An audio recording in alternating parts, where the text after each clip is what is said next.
Welcome to Real Estate in Real Time. I'm Woody Zimmerman here with Mark Skibowski of Remax Lakes. Welcome to the show. Good morning, how are you? Good morning, doing fine. And you're just back from vacation? Back from Bahama. Ate Bahama. lots of lobster. Which, we spent some time in Acadia National Park, and beautiful. I mean, I was not a fan of going there. I mean, I'm an outdoor guy. I've lived in Alaska hunting for a couple of, out in a tent in the middle of where you took 2 planes to get to nowhere.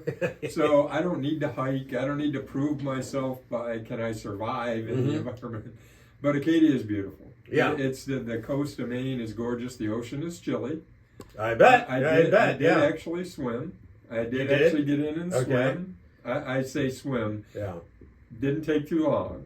I dove in, I swam out, I turned around, I came in and froze to death. I believe water it. temp's about 60, but yeah. we got out before the hurricane came in, because I guess this last week it hit pretty hard. Yeah. Shut a lot of things down, but ate a lot of lobster. Mm-hmm. I'm a Midwest boy, I'm a meat and potatoes guy, but I'm telling you. Dipped in butter? Oh yeah, that fresh lobster is to die for there. So good trip. Good you did stuff. some traveling as well? Yeah, I went to DC for like a radio thing, a bunch of radio guys to get together, share ideas and so forth. And so went to DC. I haven't been to DC since I was like 10, so I'm 52. So it's been a while. It's been a while. 4 decades. Yeah. And so I got to see all the sites and so forth. So it was really neat. It just makes you think about, what they were thinking back then when they wrote all this. Yeah. And why we were formed, all the history was there, which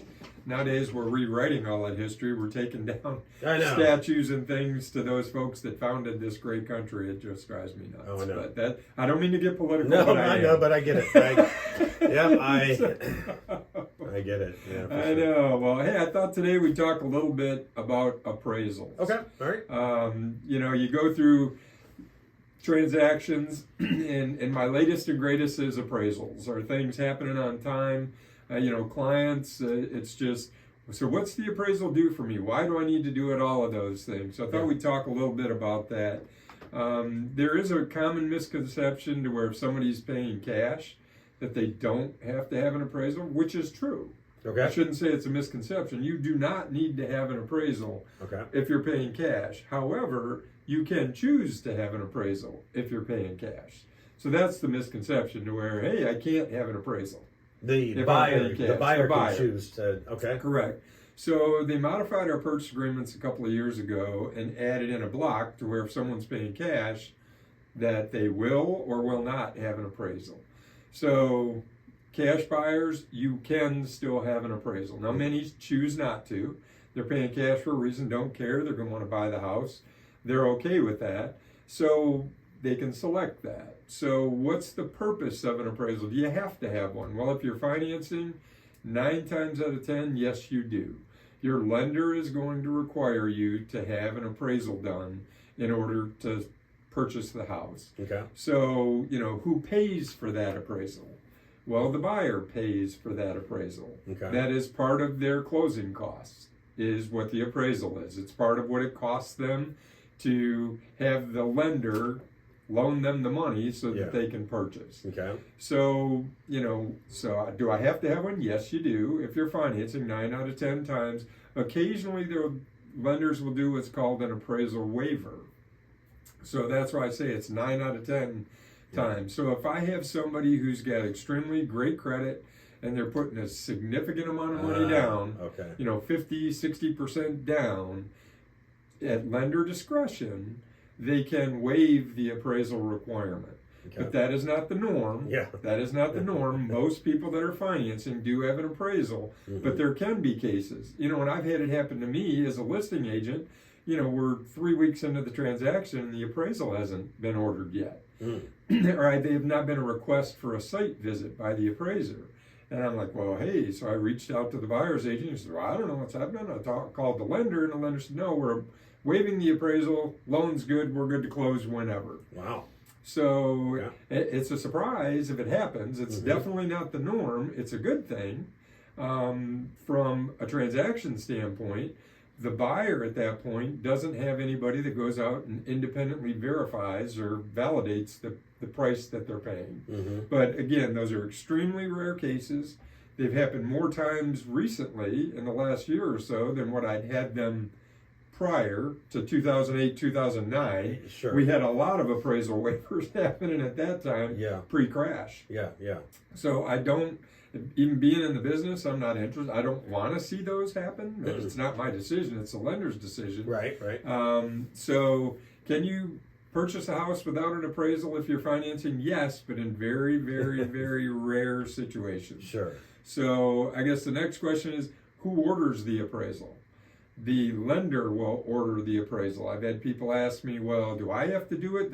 Has the seller had the house appraised? Yeah, yeah. Well, an appraisal and a market analysis are two totally different things. Mm-hmm. And the lender will order the appraisal on the buyer's behalf. And after the break, we can talk about the reasons why that we want to keep that process separate. Okay, very good. You're listening to Real Estate in Real Time.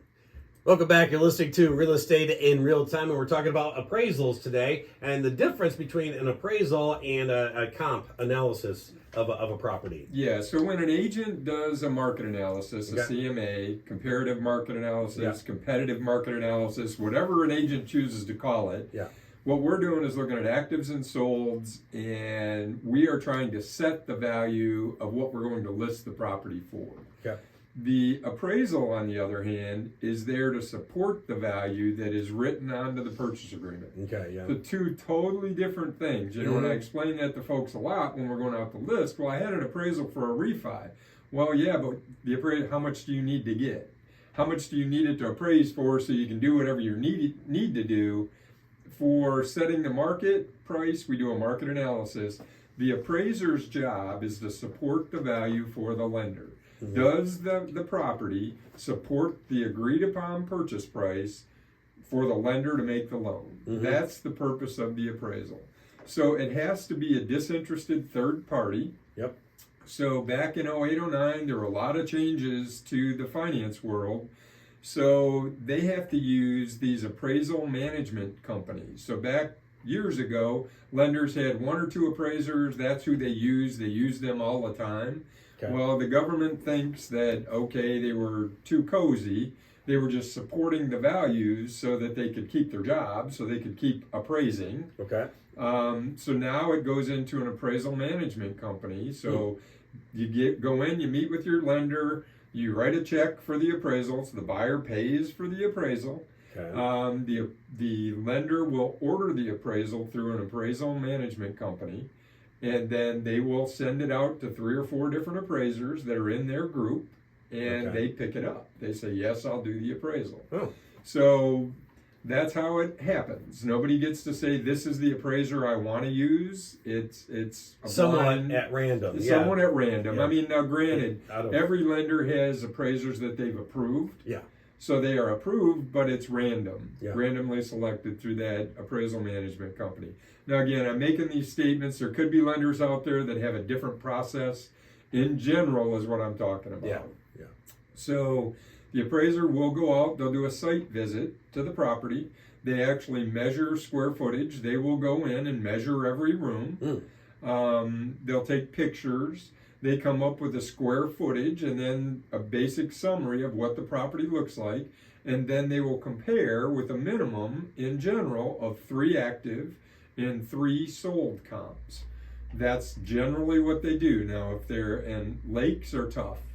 Lakes are extremely tough for appraisers to do because Winona Lake is totally different than Lake Wawasee. Yeah. You could have the same house sitting on Winona, the same house sitting on Wawasee, 2 different prices. Sure. Right? Due to the location. I mean, could be exactly the same house, but they're going to be different prices. Mm-hmm. So the appraiser then will take the comparisons and we'll do adjustments, pluses and minuses. Okay, they're looking at property B, comparing it to A.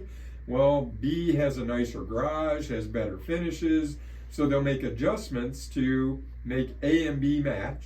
And ultimately what they come up with is, here's the price, here's the value.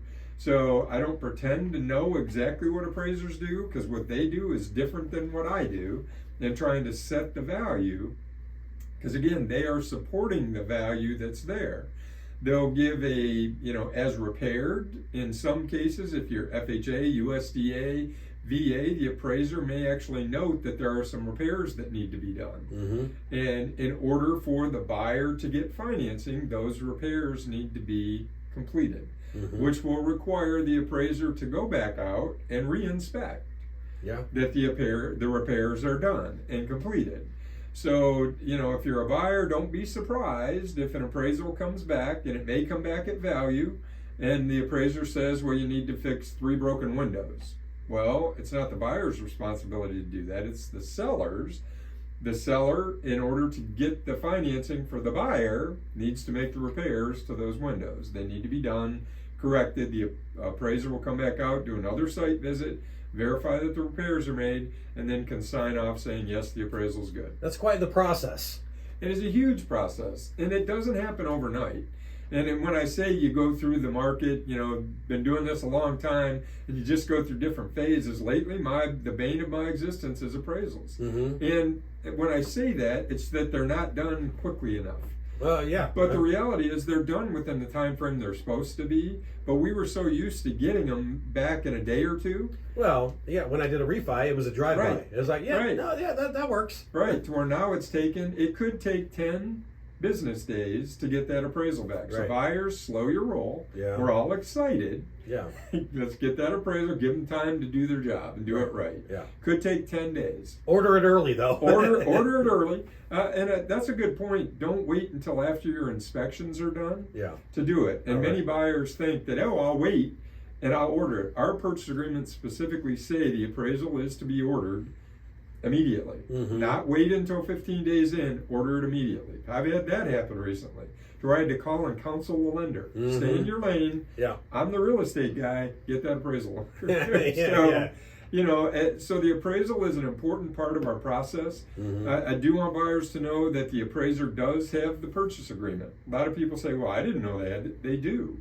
The appraiser has the purchase agreement because their job is to see if it will support that value. So that's an important part to the process. Appraisers play an important part in our process. It's our system, love it or hate it. If you're going to finance, 9 times out of 10, you're going to have an appraisal done. Yeah, for sure. But it's a good thing. It's definitely a good thing. I mean, it's good for the buyer and the seller to know that is the true value of that property. Absolutely. So it's one person's opinion of value of that property. That is true. But it's required in order to get the financing. It can be subjective somewhat, but there are a lot of factors that keep them in line. Absolutely. All right, your contact information? Sure. So our website, skibowskiteam.com. Phone number is 574-527-0660. We'll get this posted up on YouTube. Check us out, Real Estate in Real Time. Okay, a lot of good information here today. If you need more information, reach out to this guy, Mark Skibowski. You've been listening to Real Estate in Real Time. Have yourself a wonderful weekend.